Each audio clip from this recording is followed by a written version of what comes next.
Good morning. Good morning. How's everyone today? Good. My name is Sue, and I'll be assisting Rev Jill this morning. Let's open our service by standing and singing Surely the Presence.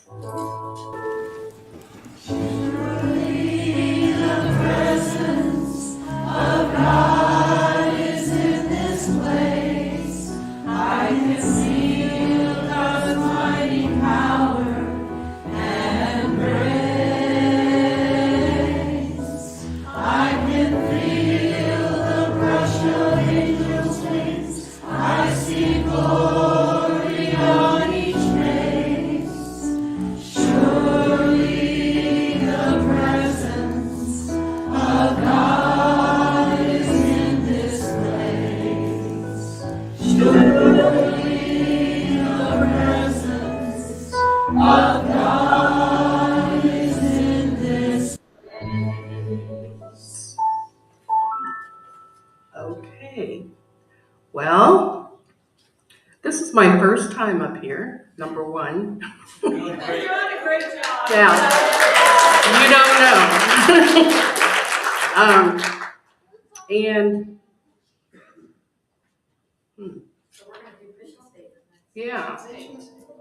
Okay, we are doing the vision statement next. Mission. Pardon me. You're doing great. The mission statement, right there.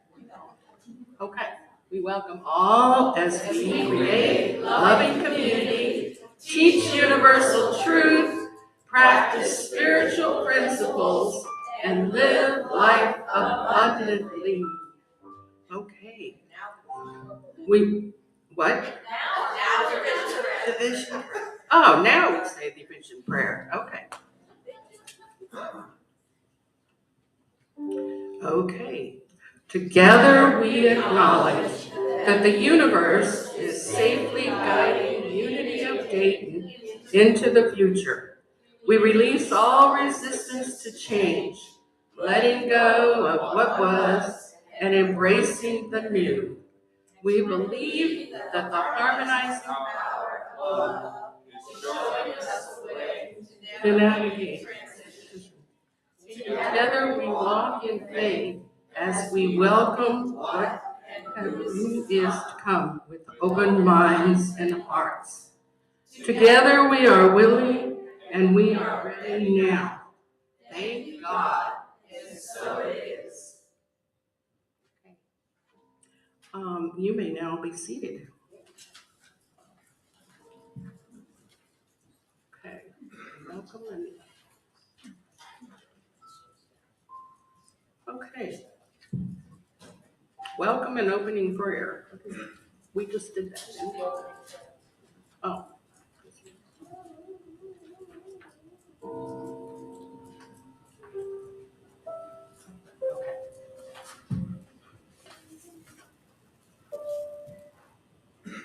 I wake up from the actions of the old me and I pause for a deep breath and remember to let go and let God.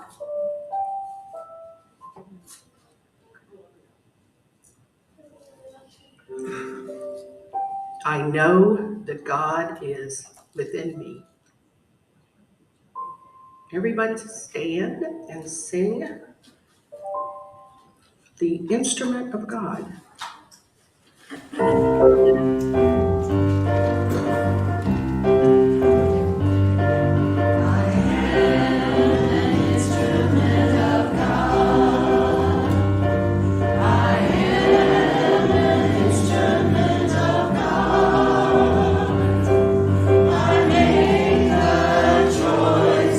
Use my voice.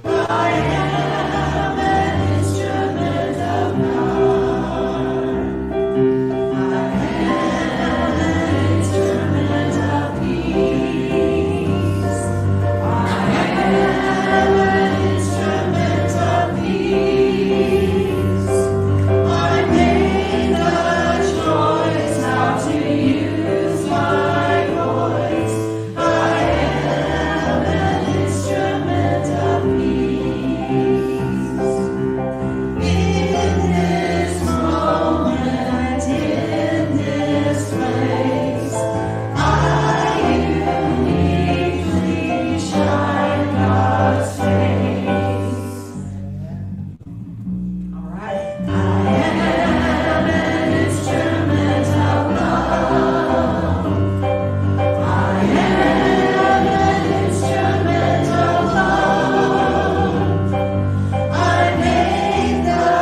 You may now be seated.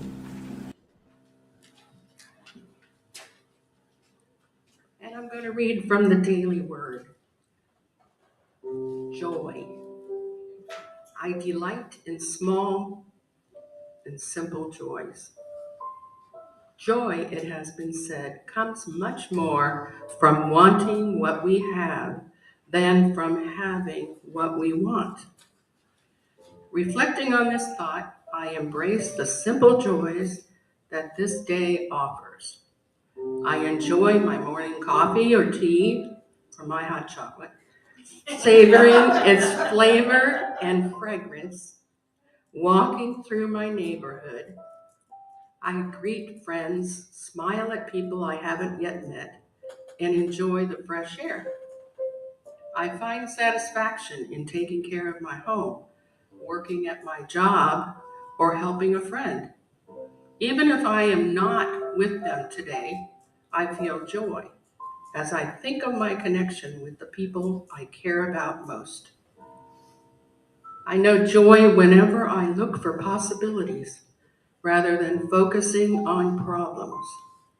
My greatest joy is my awareness that wherever I am, whatever I'm doing, God is always with me. You show me the path of life. In your presence there is fullness of joy. In your right hand are pleasures forevermore. That's from Psalm 16:11. Okay, now I gotta find my place again. Okay, can we stand? We're gonna sing God's Temple.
Hello? Oh, hi.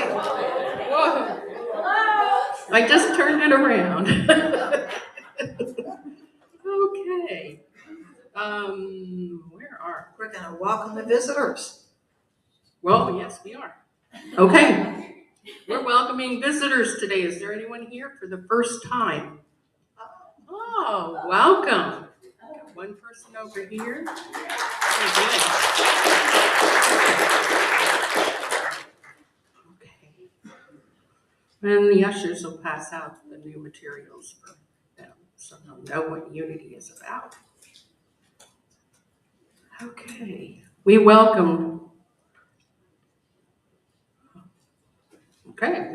Reverend Chase, Colleen Foster for the installation of new members.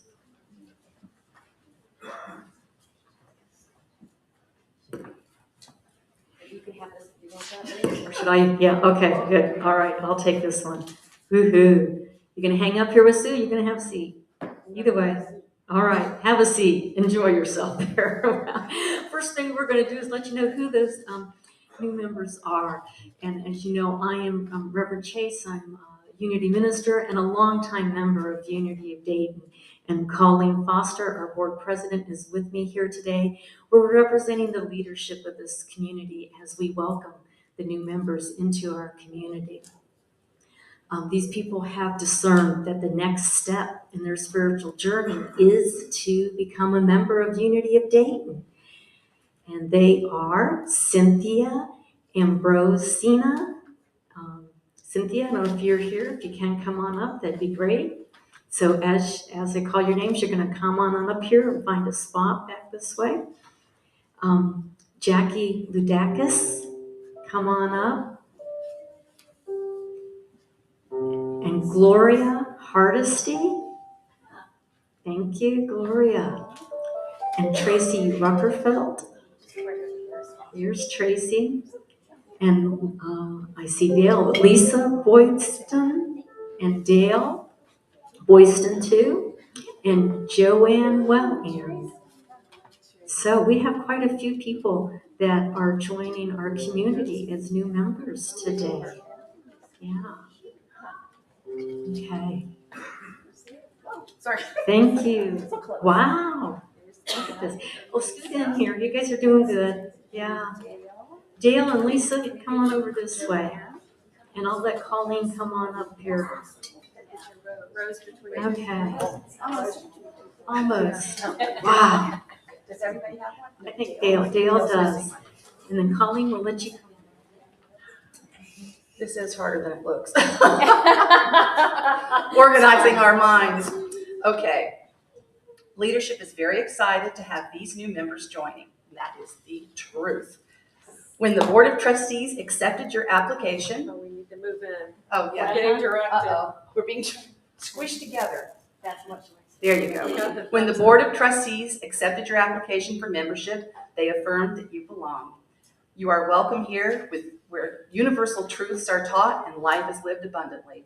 Membership grants you the opportunity to have a say in the governance of Unity of Dayton. This is a significant moment in the life of our ministry and these individuals. Unity of Dayton is 98 years old. We have had many new member ceremonies over these years, going back to our formation in 1924. Wow. Okay, imagine the foundation which has led up to bring us to this day as we welcome these individuals into our spiritual family. We have a long and exciting history of which to be very proud. Yeah. I'll take that. Okay. Yeah. Yeah. Wow. So membership is a very important step on your spiritual journey. You have chosen to make a commitment. You have begun by saying yes to what Spirit has guided you to do from within. And then you filled out one of those blue application forms. That's how we knew what you were doing. Yeah. And you outwardly said, then I desire to take this next step to make that commitment. I am ready and willing to be a member of Unity of Dayton. And so now you stand before this body of people that we label as Unity of Dayton, ready to make a commitment. And membership means to abide by Unity truth principles to the best of our abilities, right? The best of our abilities. To show support through prayer, attendance, tithing, and sacred service. These are important concepts which I place in your heart today, this morning. And I will now ask you to make that commitment by responding, I do, to the following question. Do you commit to abiding by Unity truth principles, showing your support through prayer, attendance, tithing, and sacred service to Unity of Dayton? I do. Thank you. And so we welcome into this spiritual community these folks. Yes, let's give them a nice welcome.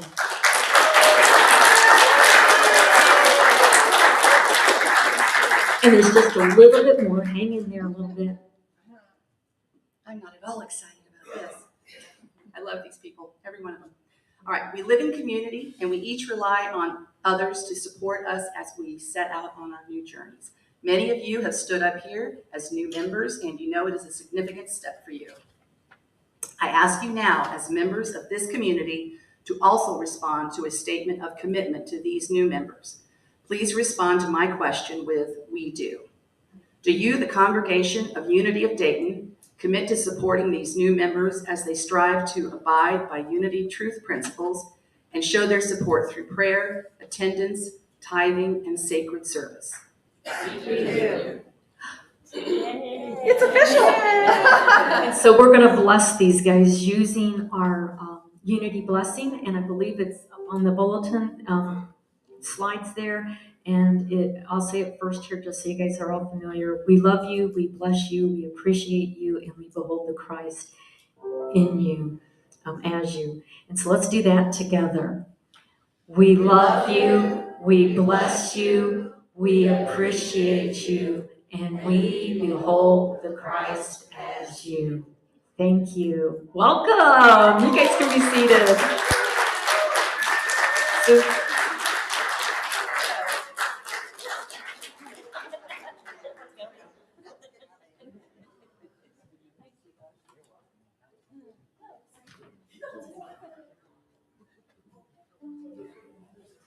We are so happy to have these new members. It's wonderful to be here with our old members too. So now we have Reverend Jill, and we've had the privilege of listening to Reverend Jill over several different sessions and services in the past. So, Reverend Jill. Oh, they have a song? Thank you. Okay. Come on, Dad, that's Sorry.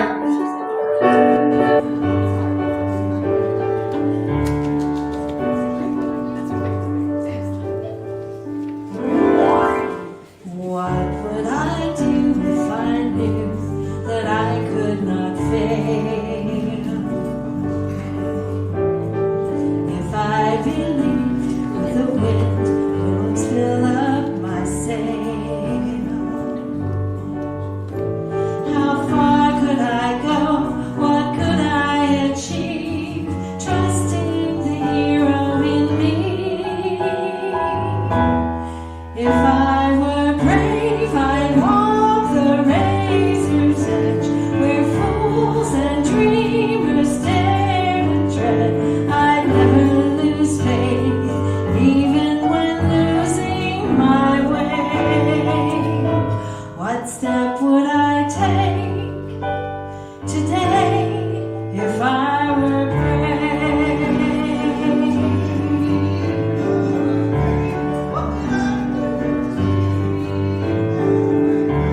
What would I do today if I were brave? What would I do today if I were brave? What would I do today if I were brave? What would I do today if I were brave?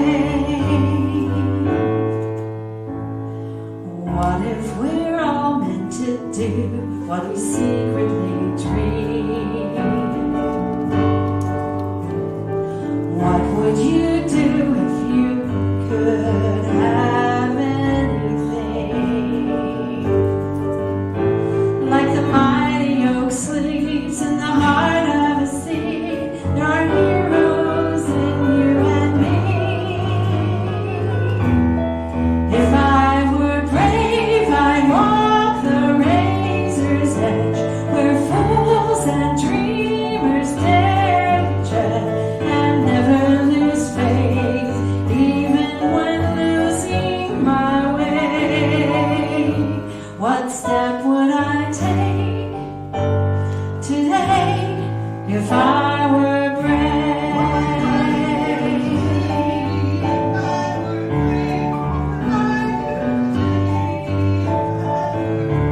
What would I do today if I were brave? What would I do today if I were brave?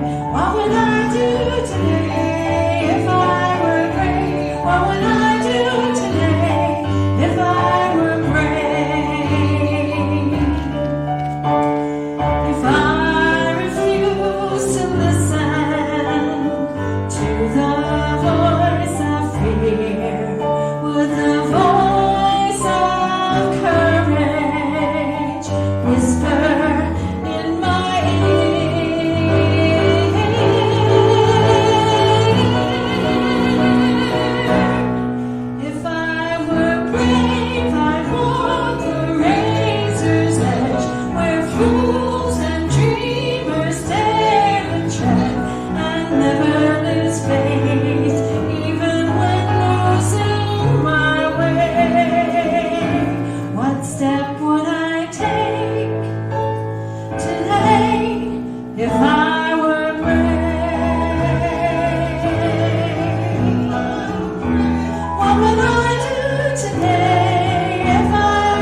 morning.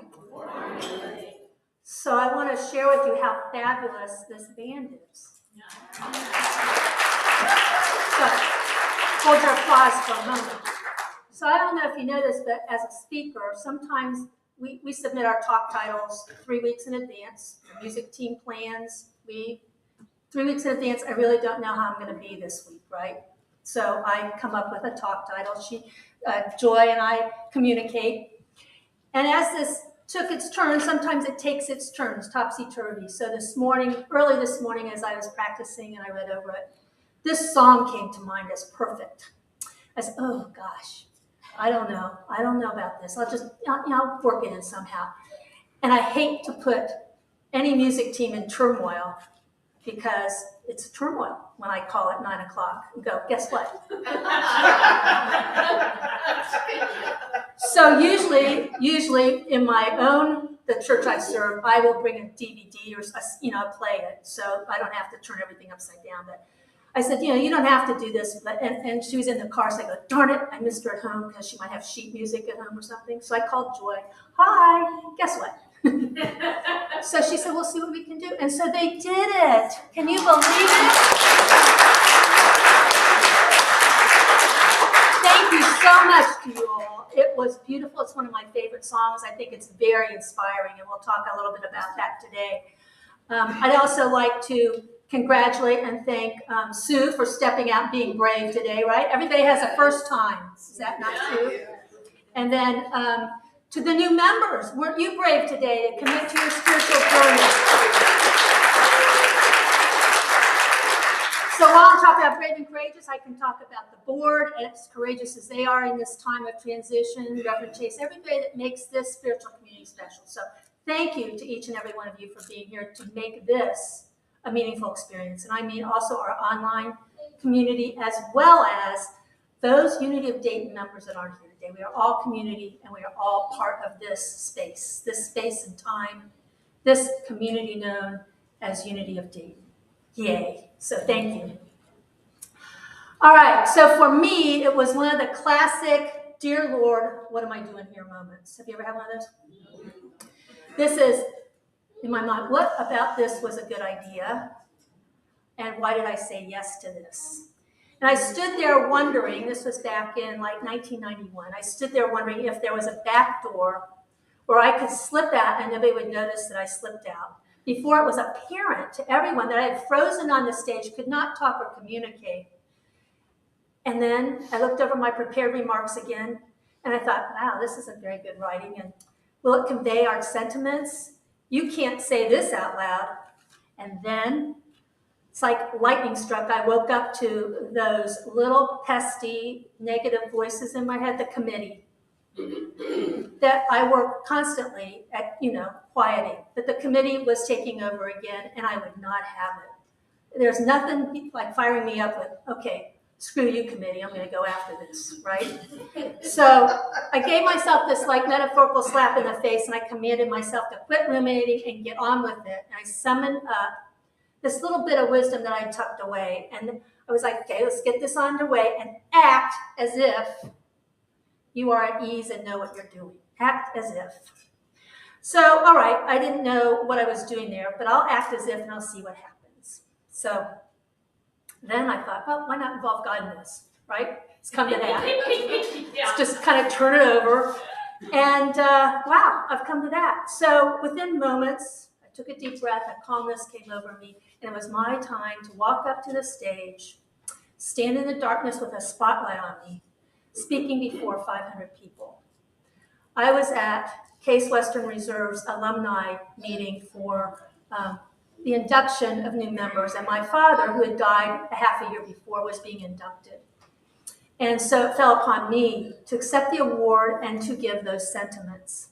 I had never spoken except like in, I don't even know, speech class in 8th grade. I had, as a designer, interior designer, I'd done presentations. I felt comfortable with that, but they were like 8 people maybe. They weren't big. But this was the big deal. So I made it through, And I just, on the other side, I have a picture. I saw that picture the other day at my mom. I live in the home that my mom used to live. I saw that picture the other day and I was radiant. Obviously, it was over with, right? So acting as if was what got me through that experience, right? Acting as if. I was, not to say I wasn't nervous or what you would call butterflies were tumbling in my stomach, right? But I did it. I had said yes to this. This was mine to do. And unbeknownst to me, it was my latest growth opportunity. Oop, some of your stuff's falling. Oh well. So I'm guessing that a lot of you have your own version of this, whatever it's been that's taken you to stretch. And I find it reoccurs. I was thinking, I was trying to think this morning on the drive over, if it was this little picture, which I did not find, of me in a pink tutu with a pink teddy bear. I was 3 years old. Did I have trepidation going out there for ballet? Because I wasn't the showgirl. I probably was there for the teddy bear, right, and the pink tutu. But then I thought of the moment I was a big swimmer, and so for those of you who lived around Dayton, I was a connoisseur of swimming pools. I loved to be invited to Old River, which is NCR's swimming pool, the deluxe one. But I went to, my home one was Kettering swimming pool. But it was a great Sunday when we went to Phillips, which is down on Leo or Kiwi, and we went to Miller Grove. That was out in the country, out by the airport. But the big one was Oak Day, which was down by UD, and they had a 3 foot, a 1 foot, a 5 foot, a 10 foot, a 15 foot, and a 20 foot diving boards, right? Well, I must have been about, I think of where I'm living, 12, and my dad and I went there, and I decided, I got this wild hair, I'm gonna go up to the 20 foot. I don't even think I did the 15 foot. Why do that? Let's just go up to 20. Well, if you know those diving boards, you walk up this straight platform, and they're just a platform. They don't have any spring, thank goodness. But you get up there, and you really have two choices. Mostly the choices go over. Not too many people go back, because if you're going back, first of all, you have to crawl your way back, and then get everybody to go down behind you, right? So while I'm standing there making the choice, it's clear where I'm going to have to go. But it was like this. I was trying to, okay, and my dad is down there in his own way cheering me on, but encouraging. But here I am, and then it's like, oh my goodness, what about this that I want to do? And still don't know. And finally, I jumped off. I'd like to say that, and that was it. I didn't go back up. And as a lifeguard, I would encourage the people that I encourage to go off the 10 foot. Let's go up and do it again, because that's how we get over the fear. Oh no, I'll do a 10 foot. I'll even dive off a 10 foot, but I'm not going back up on a 15 or 20. I'm not going to be an Olympic diver. So that was, just those decisions of choice points. And you have to, it's like, what is acting as if all about? It's got these points where it's about treating yourself to what you want to do when you don't know what to do. You're at this decision point. It's about breathing into the unknown mystery. And it's about ultimately calling on your faith, calling on something that's stronger than you there. So I remember reading in Joan Baez's autobiography, A Voice to Sing With. She tells quite often having feelings before a concert, similar to the ones that I've described, self-doubt, inadequacy, what do I think I'm doing here? Kinds of feelings. And I was amazed to read that, because now I'm part of a bigger club. And Joan Baez's mantra in such situations as she tells it, was to take a deep breath, everybody, and tell herself, put it in the hands of God. Then she picks up her guitar, she walks out on stage, and she gives a performance every single time. So what I've discovered over the years of being a minister and not being wild about learning how to give talks and stuff was butterflies are the same whether I'm excited or nervous. So I can't always determine what it is, and then I've created tools for myself that make me less nervous, and it's about getting to know the people at the place that I'm at. And that makes me feel better, because then I can look out to see friendly faces. So I got to thinking about act as if and put it in the hands of God. Are they the same thing? I can't say for sure, but could they be essentially parts of addressing faith? Faith in whatever, right? In the book of James, in the New Testament, we're reminded that ask in faith, never doubting. For the one who doubts is like a wave of the sea, driven and tossed by the wind. For the doubter, being double-minded and unstable in every way, must not expect to receive anything from the Lord. So at a certain point, when we discover we're frightened or we're doubtful, we need to remove that. Either act as if, or put it in the hands of God, or turn it over, right? However we say that, or just get calm, get centered, take a deep breath, and carry on. For if we doubt, we won't be able to see a way through our request. And we don't have a way to go outside ourselves to even see what's happening, right? So what if we want something different in our life, something entirely new? What wisdom is there for that endeavor? Metaphysician John Randolph Price, an oldie but goodie, shares this wisdom. He says, God said, claim you're good, imagine you're good, speak the word for your good, care not if your good ever comes to pass, release it. In other words, choose it, imagine it, believe it, and it can be yours. And so when you let it go, then you approach life as not burdened by it, waiting to look for it, but then you're present to see how it's outplaying, how it's coming into your life. So, seems contradictory, but it works. Define what you want, let it go, and then get out of the way for the marvelous manifestation and activity of spirit. One of the biggest things would be, don't be desperate in the need. The key is not to get vested in the outcome.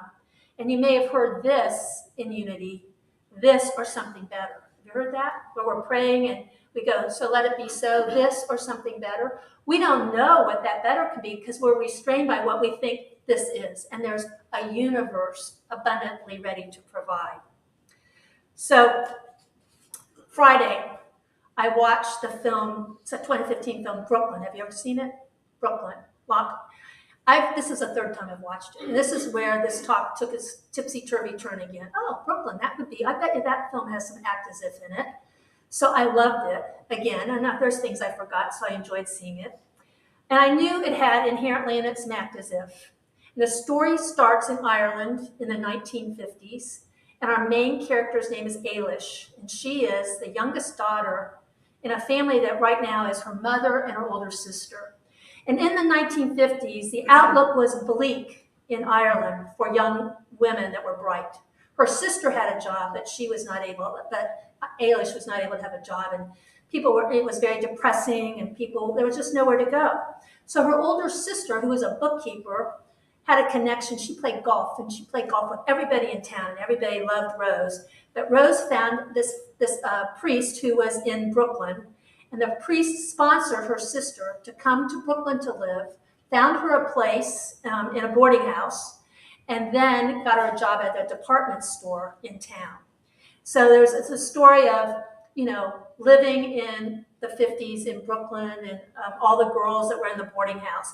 And it was pretty much like Ailish had won the come to America, win the lottery. Like, I win the lottery, I get to come to America. And watching her leave everything and everyone that was secure in her life for the great unknown moved me deeply, because I've taken that leap sometimes, just not as big. I moved to Britain, but I didn't, I came back. I was there. I had a 6-month stay. I had a defined thing. And I didn't know what I was walking into, but it was just that gumption, that bravery, that courage that she had. And so the story captured the depths of leaving this. And then at that point, America was the great promise of a future, security, stability, the life that they could only dream of. It was beyond their dreams of poverty in Ireland. So she has a very lonely trip on the ship. And the first night she finds Ailish in she's in whatever the lowest class is. When I was in Greece, I called it chicken class, but I wasn't going very far. I wasn't going to cross the ocean. The lowest class in low down in the bows. She was in that mess hall. She was the only one there. and she was eating her last bite of stew when the steward came over and told her how he was so impressed with her that usually people don't eat on the they might eat the soup, but they never eat the mutton stew. At which point she like, whoa. So the outcome was later that night she was violently ill because the seas are rocky and it doesn't sit well. And there's a little bit more to that. It was not pretty, just how she had to do that. And they shared a bathroom with her. She and her roommate shared a bathroom with another 2 women who locked them out. So as she got sick, there was very limited things to do. So her beautiful, social, assertive, knowledgeable roommate took her under her wing. And we come to understand that the passengers in no way wanted to be ill upon arriving at Ellis Island, or they'd be quarantined and not able to get into America.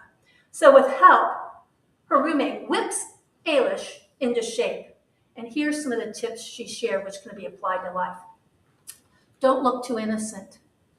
Put some rouge and mascara on, perhaps even some eyeliner. And she showed her how to do that. Stand up straight and polish your shoes. Don't cough, whatever you do. Don't be rude or pushy. Don't be nervous. Think like an American and look like you know where you're going. The wise counsel felt a lot like act as if, didn't it? So Ailish makes it through immigration, and the scene fades, and there she's walking towards this open door, this with it's slightly open, but it's just all hazy light. And as she opens the door, there's the skyline of Manhattan and the Statue of Liberty at the side that welcomes her. And the film documents her struggles to adapt, to break free from the past, and to create her present and her future. There's a tragedy at home, so she returns home to Ireland. And upon her return to America, she sees her life now through new eyes. She realizes Ireland was the home that she was born in. But she, upon arriving back in America, she chooses America to be her home. Even though while she was in Ireland, everything and everybody was conspiring to make it work for her. Because now, rather than a just kind of hidden little girl that was bright, she was seen as, wow, she went to America, she's taken a bookkeeping class, she's the cat's meow.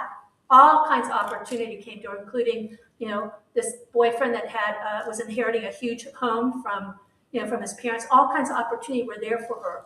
But her heart was now in Brooklyn, was now in America, and she chose that to go back.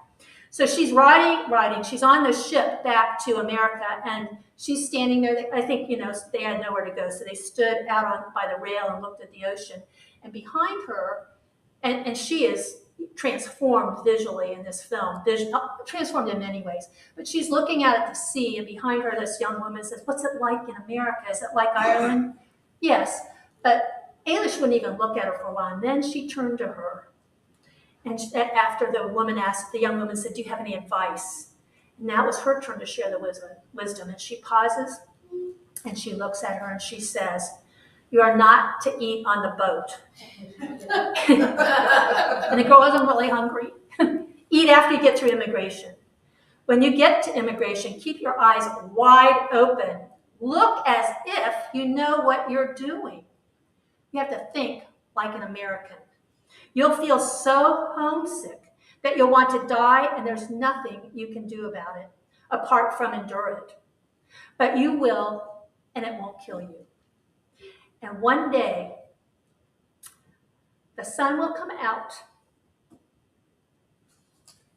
and you might not even notice straight away it will be that faint, and you'll catch yourself thinking about something or someone who has no connection with your past. Someone who's only yours. And you'll realize that this is where your life is, and your choice has been confirmed.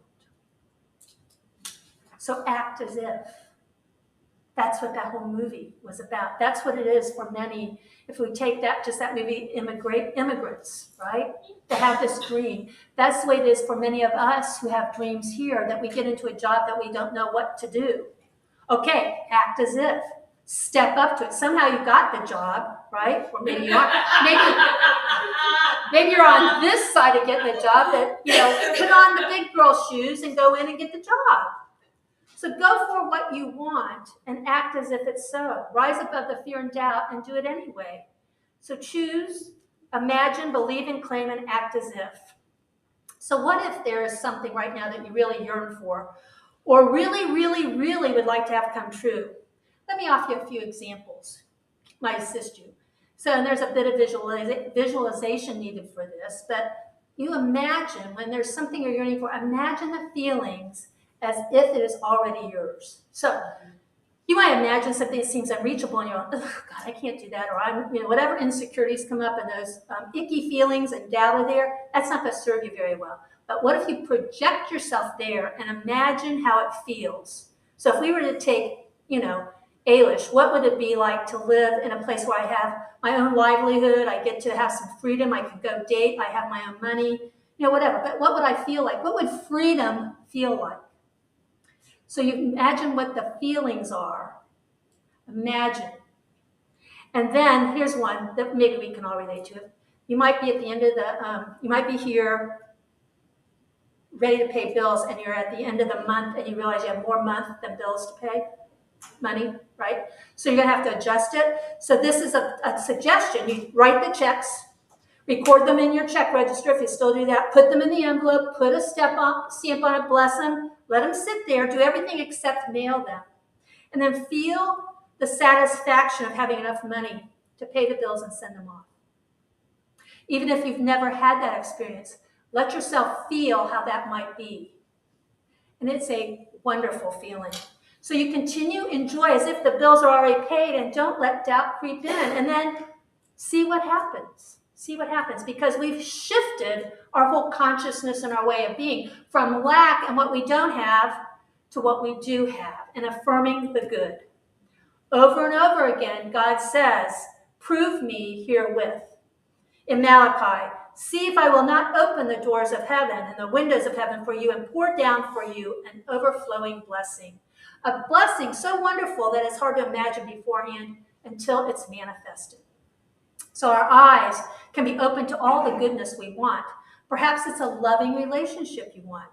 Determine how you feel. What will you feel like? What will you do? What would this be like? How would you walk? How would you talk? How would you act? How would you be? See how that is for yourself. So there's a story that I heard in SEE. SEE is at Unity Village, our headquarters, where we used to all go for like retreats and classes, and we'd have a good time. And I taught in that program. I teach in that program. I've taught for 25 years, and I was a retreat minister. So people come there with lots of energy, right? Lots of energy, and there's lots of energy to receive. So there's a woman who decided to put these teachings to the test, and she wanted a really, really loving relationship. So she took action, and she put the Unity teachings to work.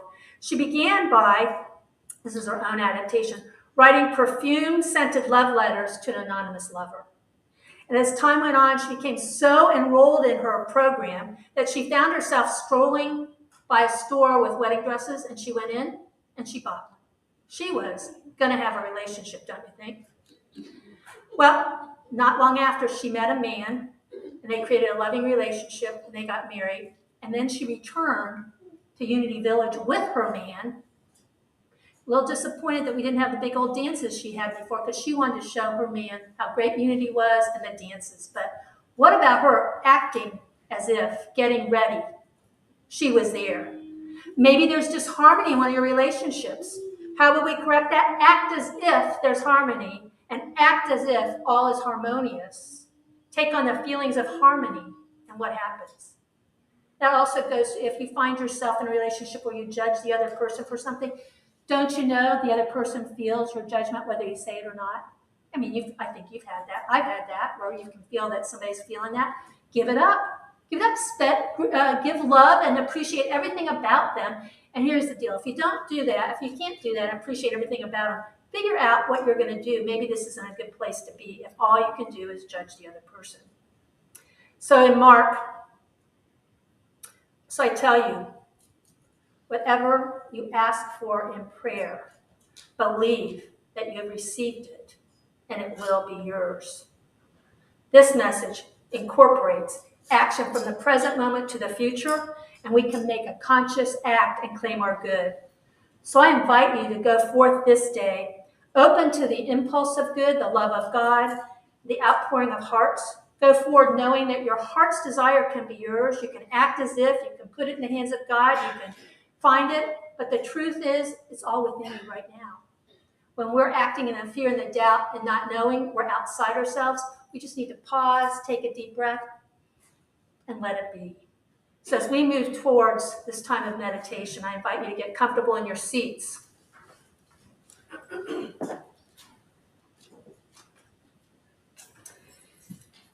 And we're just going to have these feelings of bravery, of courage, of acting as if, of knowing something. So you might want to consider something that you might want differently in your life, whether it's something new, whether it's a shift in a relationship.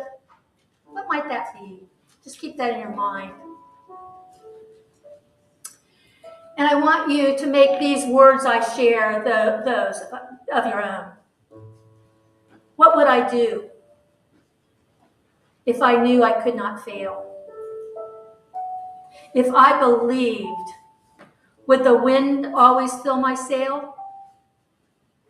How far would I go?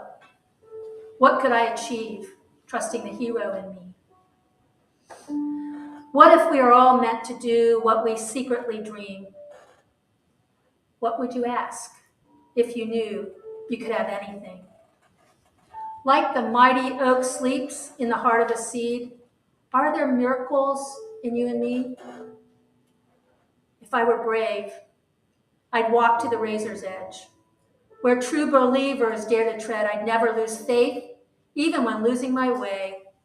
What step would I take today if I were brave? So I invite you to take a deep breath in and allow yourself to connect with that great spirit, that great calming presence within, as we share in community and amplify our consciousness. What would I do if I were brave? What could I do today? One step further in the silence.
And we feel that feeling of calm and peace, that knowing, that joy, that comfort, that love, that we have touched the stillness.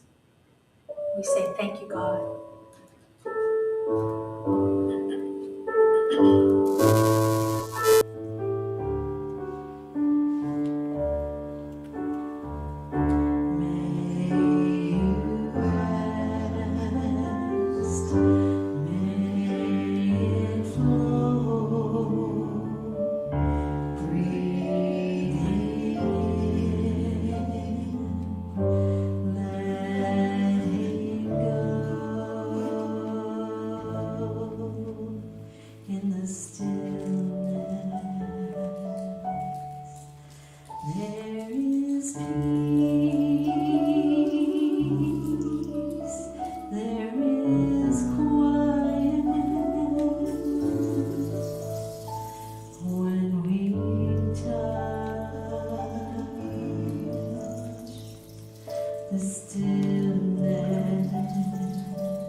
Would the ushers come forward and pass the baskets, the offering bags, starting with the front row, please.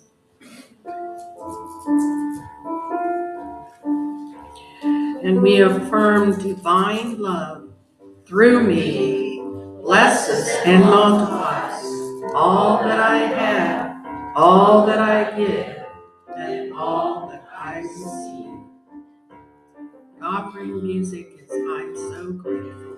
Gratitude before me, gratitude behind me, gratitude to the left of me, gratitude to the right of me, gratitude above me, gratitude below me, gratitude within me, gratitude all around me.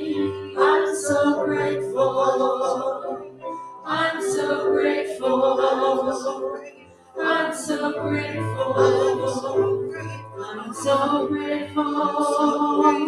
I'm so grateful. I'm so grateful. I'm so grateful. I'm so grateful.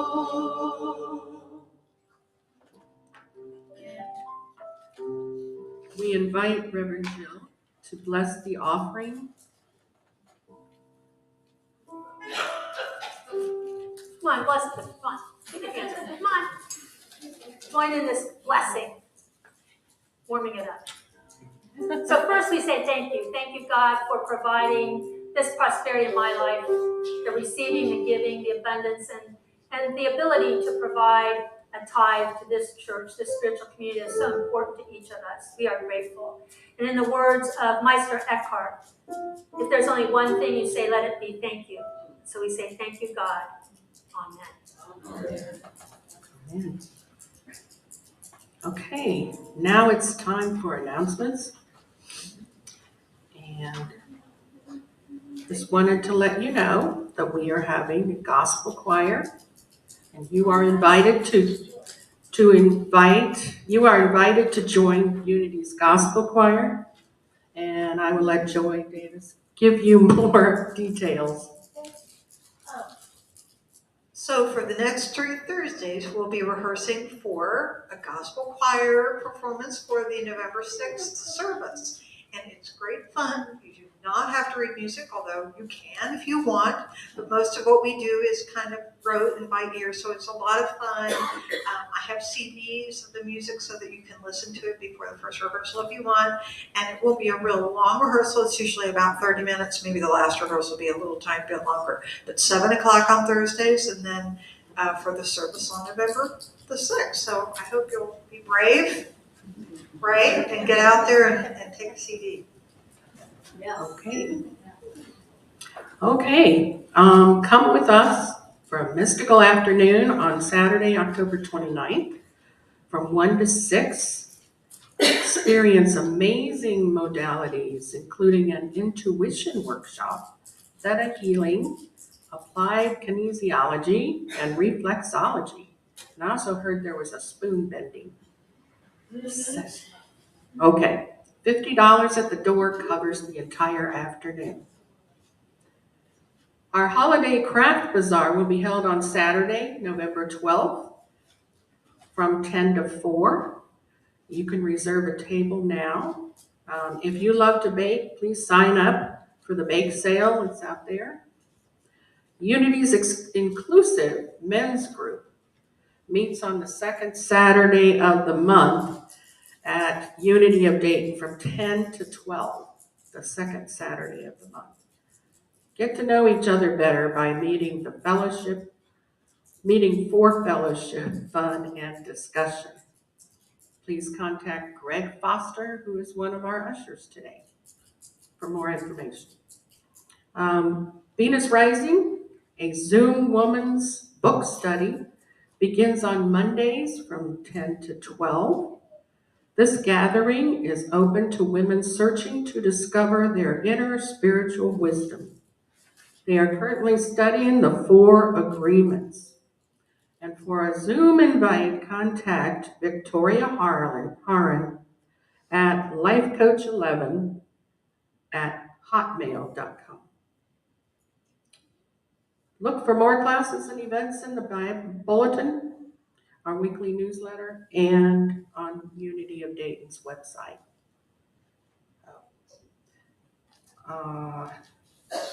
Now, remember, you are the light of the world.